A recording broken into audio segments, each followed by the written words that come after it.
Aum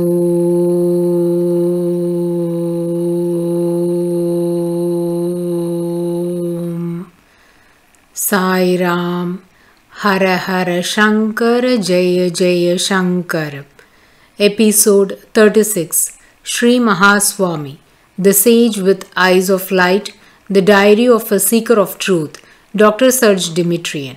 Dear devotees, now we shall listen to the second section of Part 2 of this divine book under the subtitle The Lotus Pond. Karveti Nagar, Friday, 1st October 1971. The last 10 days. After the happenings of yesterday, I was expecting a day of pause. I was not surprised when, by morning, once I arrived at the hermitage, I did not spot Sri Mahaswami. I could see him from the other side of the lake, where I had withdrawn just for a single minute. He appeared without any visible reason exactly when I had turned towards the hut. He wanted, no doubt, to protect me against any painful effort after the exertions of yesterday. Afterwards, I returned to the hermitage, as if I had been pulled at the very moment when, in the interior of the hut, the daily recitation of Vishnu Sahasranama was starting. Through the closed door, I was permitted to listen until the last line, when the merits acquired by every caste through the recitation are enumerated. I left the hermitage with the following thoughts, some sort of pre-conclusion of my stay in this place. Ishvara chooses you and calls you. Ishvara clarifies the nervous system and the eyes. Ishvara fills you with luminous ether as if a sponge. The past disappears. I think even of the recent events as if they happened to a foreign person. The future has no more importance. The present is indifferent. All that exists comes from Sri Mahaswami, by him, for him. To perform at every moment the will of Ishvara, it is possible. By the afternoon, I felt somehow drawn to the hermitage. Sri Mahaswami came out as soon as I arrived and, contrary to his habits, sat down in the middle of the flight of stairs which leads to the waters. He showed me one by one his feet, then he turned towards me his danda with the tip directed towards my chest. At a certain moment, he directed towards me at the same time his hand, his look, his foot, his danda. The peak came when he laid down the head towards south. I clearly observed how the ether lightning, this time coming out of the right eye, became the tip of a rounded arrow that extended itself by an elastic tube made of light. The lightning entered my body, divided and spread itself in a radiance of white-bluish happiness.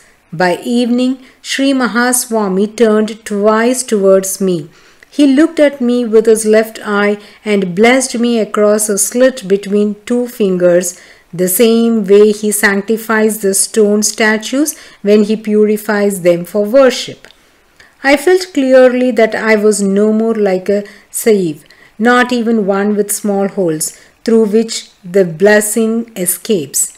Now, by Sri Mahaswami's force, the blessing is being retained and the dross of the body is burnt away, making it appear as if it was a semi-precious stone.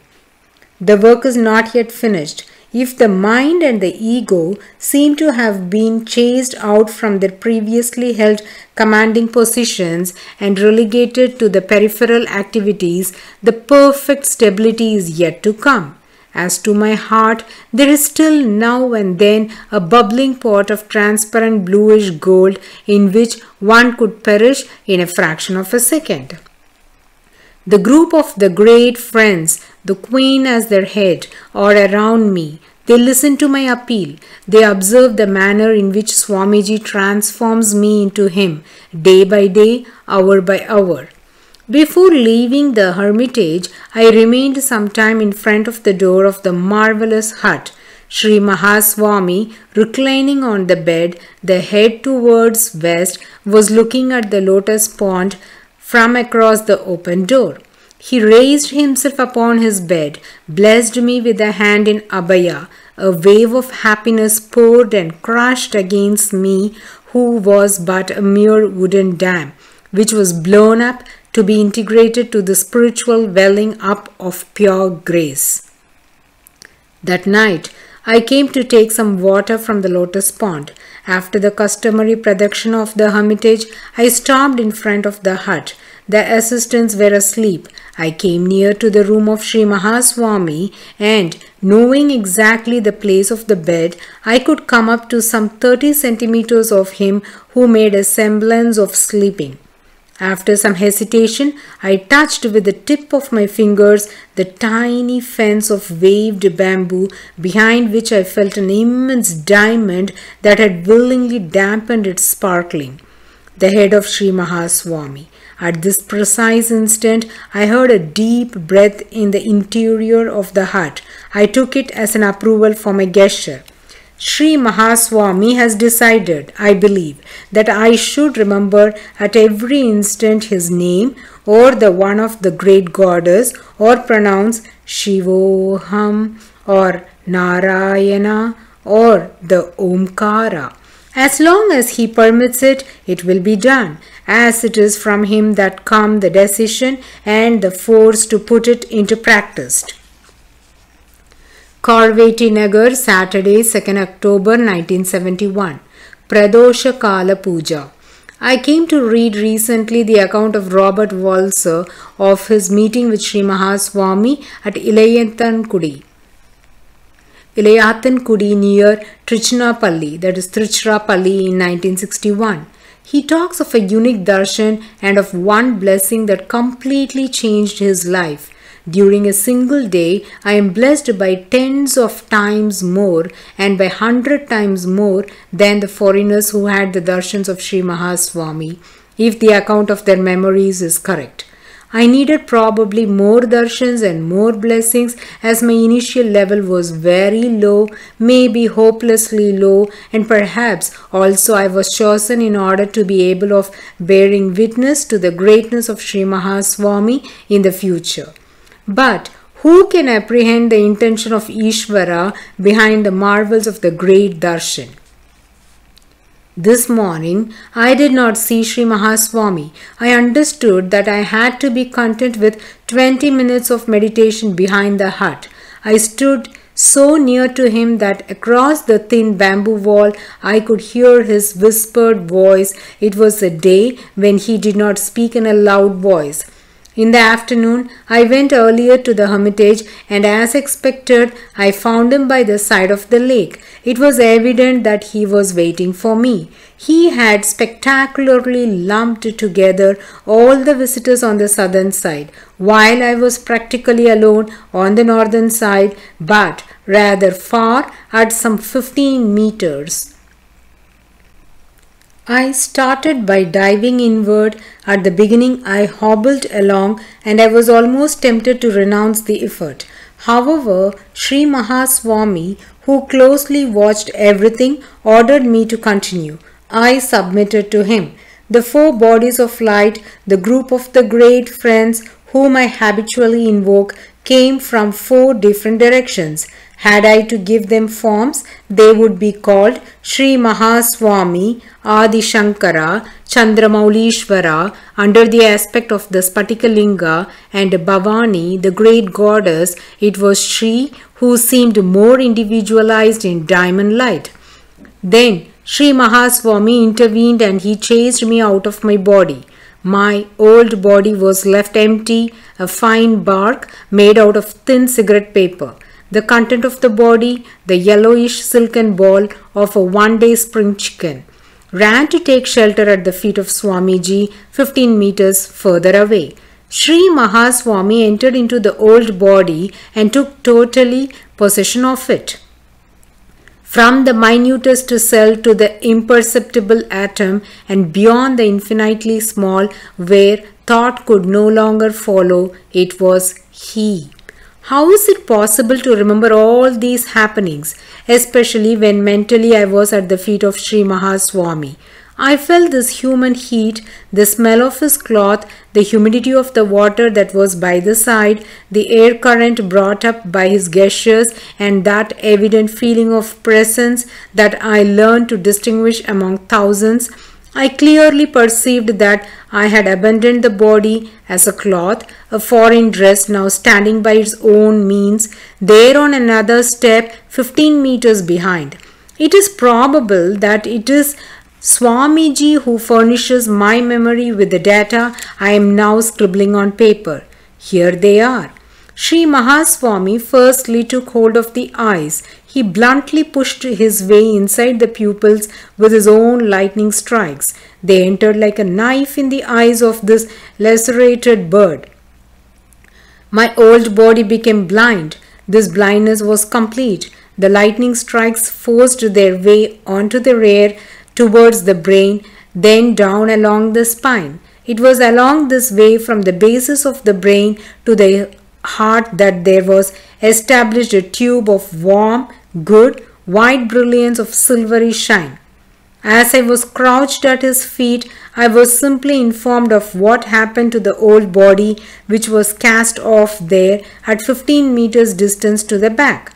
How was it possible for Sri Mahaswami to be in both places at the same time, so powerful and at two different tasks, puja on one side and a burst of a half-liquid lightning on the other side?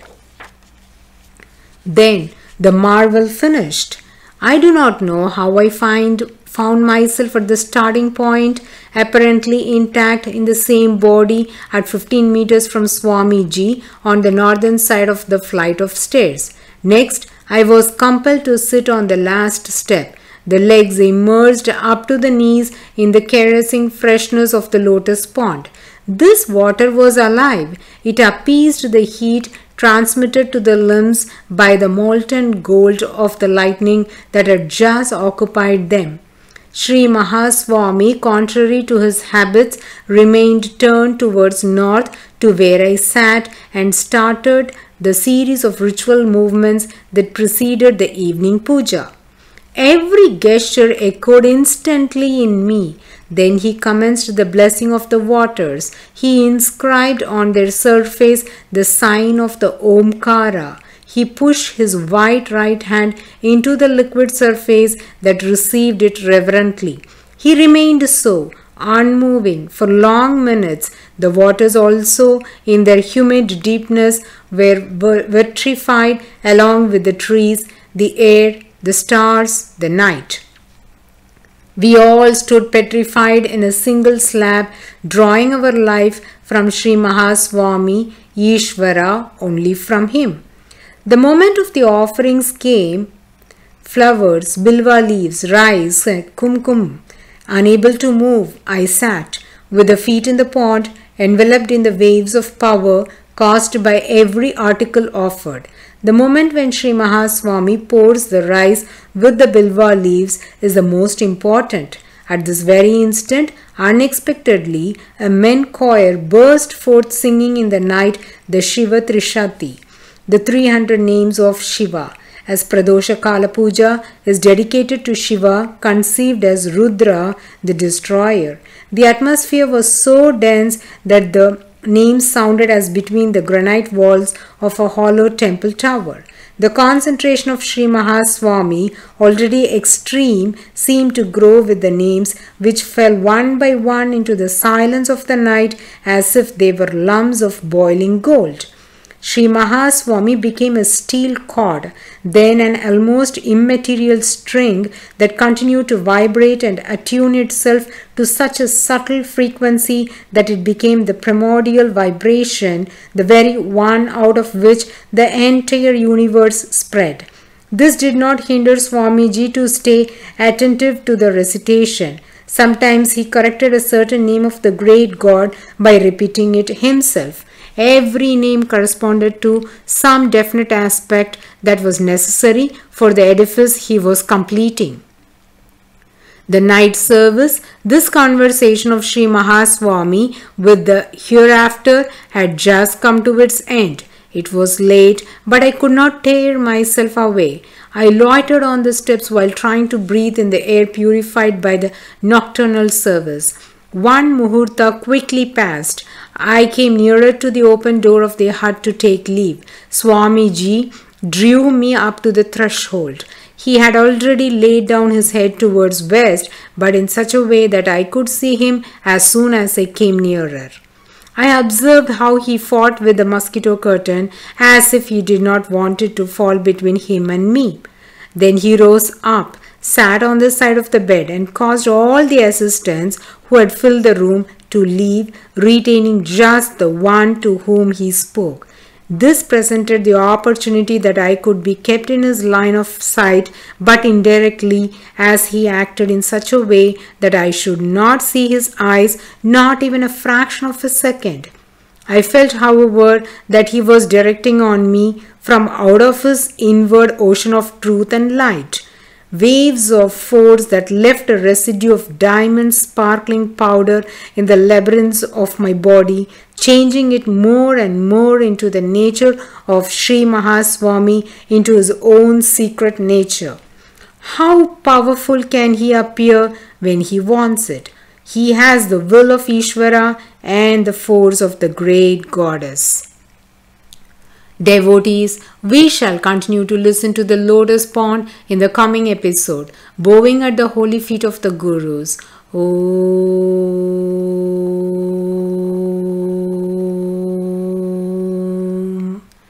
Sairam. Hara Hara Shankara, Jaya Jaya Shankara.